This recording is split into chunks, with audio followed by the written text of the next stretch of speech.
Hi viewers, welcome to our channel. ప్రస్తుతం మనతో పాటు ఇమ్మంది రామారావు గారు సీనియర్ జర్నలిస్ట్ ఉన్నారు. వారితో ఒకసారి మాట్లాడదాం. సార్ నమస్కారం. సార్ నమస్తే అండి. సార్, పవన్ కళ్యాణ్ గారు అండ్ త్రివిక్రమ్ గారు వీళ్ళ కాంబినేషన్ లో ఒక సినిమా సెట్ చేయాలని పెద్ద ప్రొడక్షన్ హౌస్ ట్రై చేస్తున్నట్టు వార్తలు అయితే రావడం చూస్తున్నాం సార్. మరి ఇప్పుడున్న ఈ పరిస్థితుల్లో అంటే పవన్ కళ్యాణ్ గారు డిప్యూటీ సీఎం గా ఫుల్ బిజీ ఉన్నారు. ఆయన 3 సినిమాలు కూడా షూటింగ్ కంప్లీట్ కి అండ్ రిలీజ్ కు రెడీగా అయితే ఉన్నాయి సార్. అయితే మరి ఈ సినిమాలని కంప్లీట్ చేసుకొని ఈ సినిమా చేస్తారా, అసలు త్రివిక్రమ్ గారితో సినిమా ఉంటుందా ఉండదా అని చెప్పేసి ఒక క్వశ్చన్ మార్క్ అయితే ఉంది. వీళ్ళిద్దరి కాంబినేషన్ అయితే ప్రేక్షకులు అయితే ఈగర్ గా వెయిట్ చేస్తున్నారు సార్. మరి మీరేం చెప్తారు సార్, త్రివిక్రమ్ గారి కాంబినేషన్ లో పవన్ కళ్యాణ్ గారి కాంబినేషన్ సినిమా వస్తుందా? ఇప్పుడు చాలా మంది విశ్లేషకులు ఇది సాధ్యపడదు అని విమర్శిస్తున్నారు. నోటుకు వచ్చి చెప్పడం కాదు, ఆయన పట్టుమని 1 నెల రోజులు దీని మీద కూర్చొని రాత్రులు షెడ్యూల్ వేసుకుంటే అయిపోతుంది.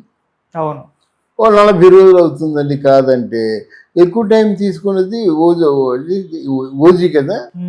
ఎక్కువ టైం తీసుకోపోయేది ఏంటంటే సుజిత్ తాలూకు ఓజీ. దానికి ఎక్కువ గ్రాఫిక్స్ వర్క్ ఉంటుంది. It is a different world. It is an experiment from Tollywood అన్నమాట. అందువల్ల తీసుకుంటుంది. మిగతా ఉస్తాద్ భగత్ సింగ్ పూర్తిగా తయారైపోయింది, ఏదో ప్యాచ్ వర్క్ తప్ప. హరిహర వీరమ్మలో కూడా 10 days ఉంటుంది, వర్క్ ఉంటుంది అన్నమాట. హరిహర వీరమ్మలో కూడా ఇక్కడ మనం హరిహర వీరమ్మలో కూడా డైరెక్టర్ మారిపోయినాడు.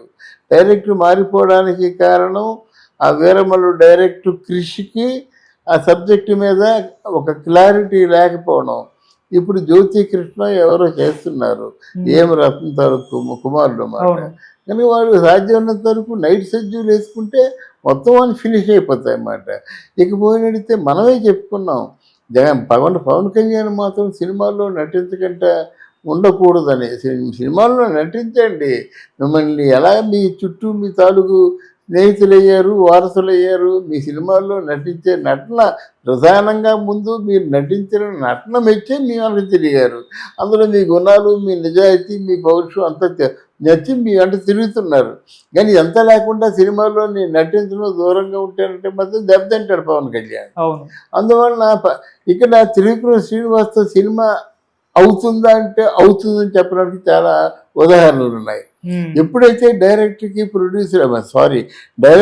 హీరోకి మంచి అండర్స్టాండింగ్ ఉందో అప్పుడు వాళ్ళు చాలా చాలా ఈజీగా అంటే ప్రొడక్షన్ చేయగలుగుతారు.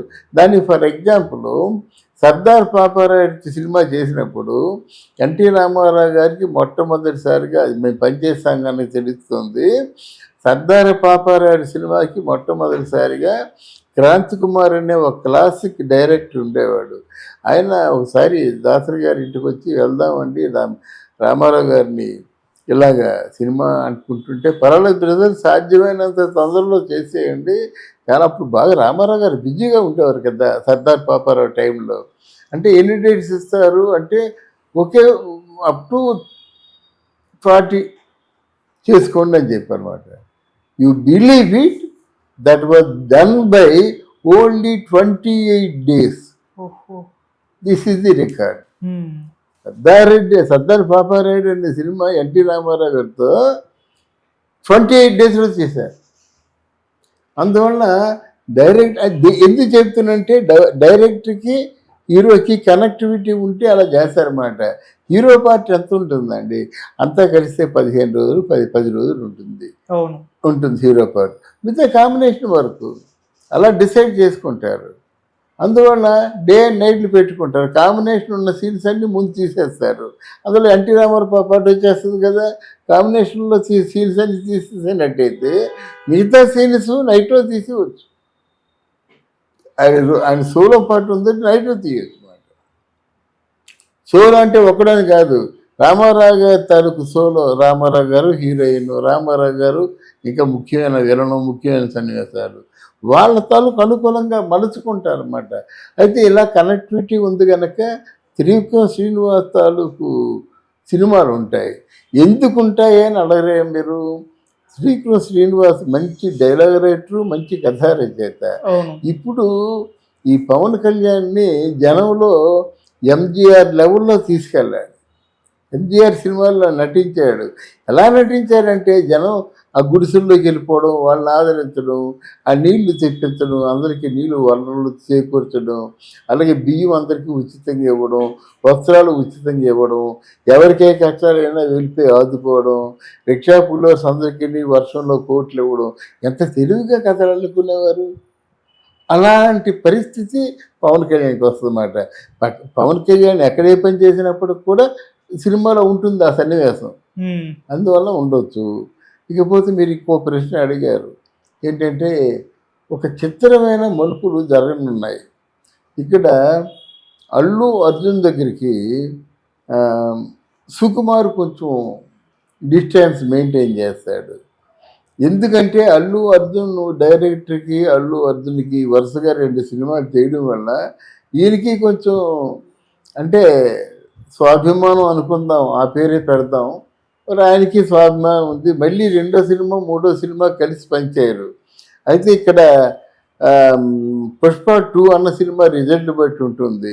మన రిజల్ట్ తెలిసినప్పుడు కూడా, అంచనా వేయగలిగినప్పుడు కూడా అది చెప్పకూడదు, కోపాలు వస్తాయి వాళ్ళకి. అనుభవిస్తే తెలుస్తుంది, చూస్తే తెలుస్తుంది కదా. కానీ ఇక్కడ సుకుమార్కి ఒక ప్లేస్ కావాలి. సుకుమార్ని ఎవరు మన పవన్ కళ్యాణ్కి ఏమీ తెలియదు అనుకుంటాం, కానీ చాలా మంచి లౌక్యుడు, మంచి తెలివితేటలు ఉన్నాయి, మంచి రాజకీయం తెలుసు. రంగస్థలంలో సుకుమార్ని అంతగా పొగడవలసిన అవసరం ఈయనకి లేదు, ఎవరికి పవన్ కళ్యాణ్కి లేదు. ఎందుకు పోడారంటే నెక్స్ట్ డెఫినెట్గా రామ్ చరణ్తో సుకుమార్ కాంబినేషన్ ఉంటుంది, ఇది సత్యం. ఈ జీగర్లీ గేమ్ చేంజర్ తర్వాత అది ఆయన టైం చేంజర్. ఎవరికి? మన చరణ్ బాబుకి. ఆ గేమ్ చేంజరు అటు ఇటు సేల్ చేస్తుంది.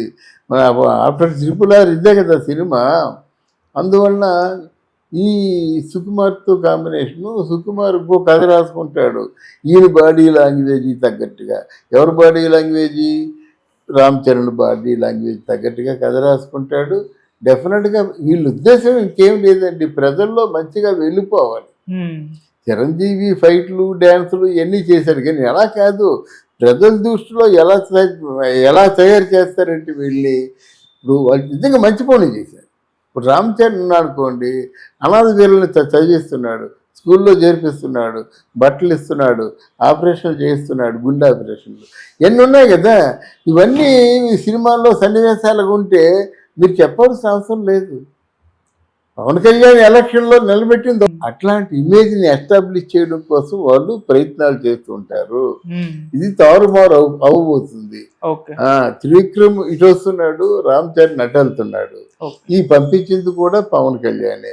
అక్కడ మళ్ళీ బ్యాలెన్స్ చేయడం కోసం ఇక్కడ ఎవరు మన బన్నీకి డైరెక్టర్గా ఉంటాడు, మన పవన్ కళ్యాణ్కి డైరెక్టర్గా ఉంటాడు. ఇది రాజకీయం. Thank you so much sir. Thank you నాన్న.